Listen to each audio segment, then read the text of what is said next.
Dahil wala naman tayo na ipalit na transmission filter, linisan muna natin. Ang ginagamitan ko siya nito, dahil ito mabilis magpalambot, mabilis matuyo.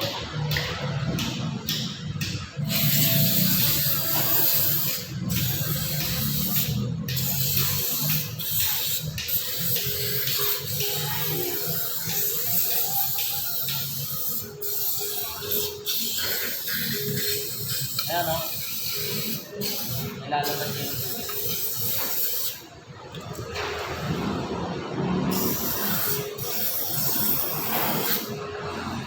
Lumalambot yung mga kanya, tingnan yung mga kailig ko, pumuputi siya. Lumalambot yung dumi na ilalabas niya. Wala, ilit lang natin.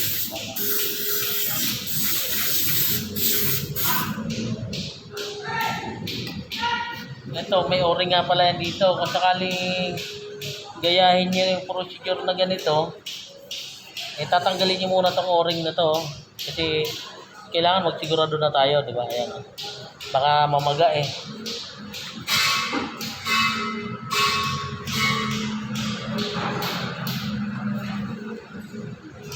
Ayan, kulit puti na siya mga kailig. So, kanina itim yan. Nailabas niya na yung itim niya.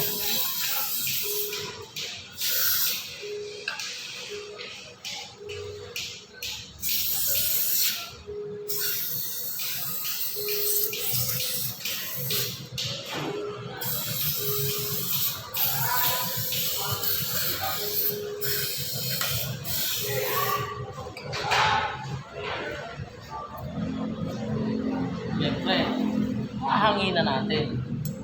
Wala nung may labas.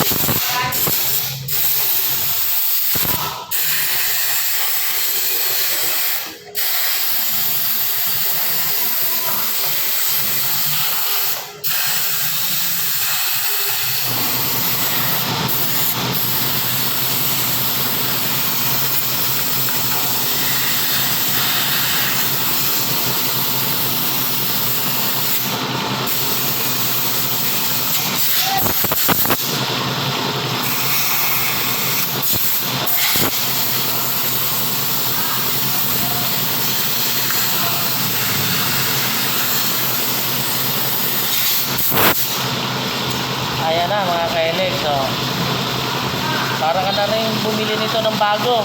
Ayan, kulay puti na ulit siya. Ayan o. Kahit bumili ka ng bago, yan din ang kulay niyan.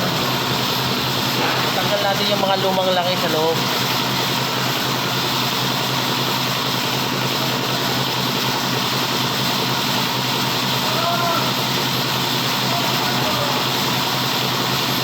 So, tanggalin mo muna. Ahangin ka ba? Ganda, baka nakasira ka ng buwa-buwa. Hindi mo sumali ka. Sabi mo.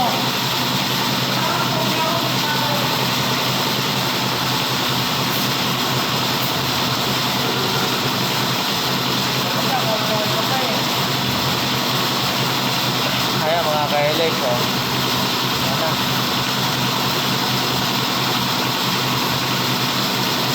Malinis na siya, malinis na. Diba? Kala mo, buwan na. Ayan o, mga kailig. So, kala mo, brand new na.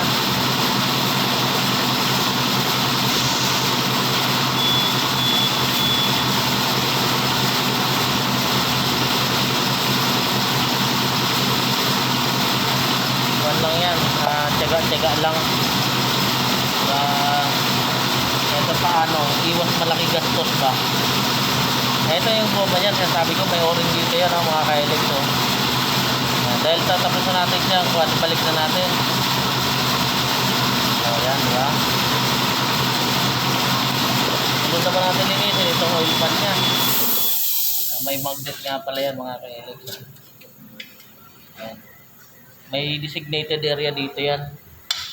Ayan o, dyan sa may bukol na yan. Isa yung magkuha ng dumi. Yung mga sludge nung gear natin.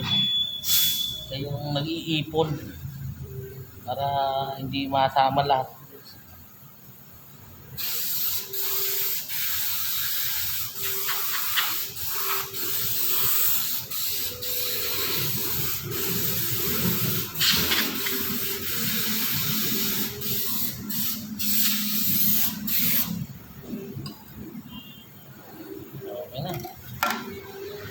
siyang gaano dumi kasi napunasan ko naman na kanina.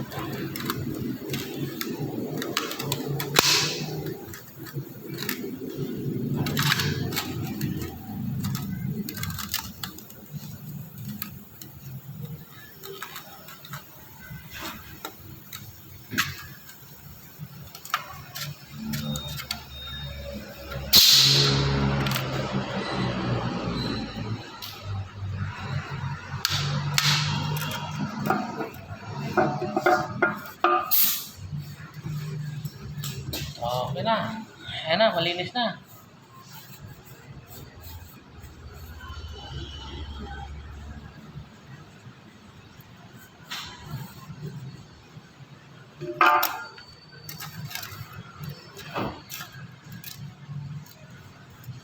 Okay, malinis na. Kabit naman na natin. Kabit na natin.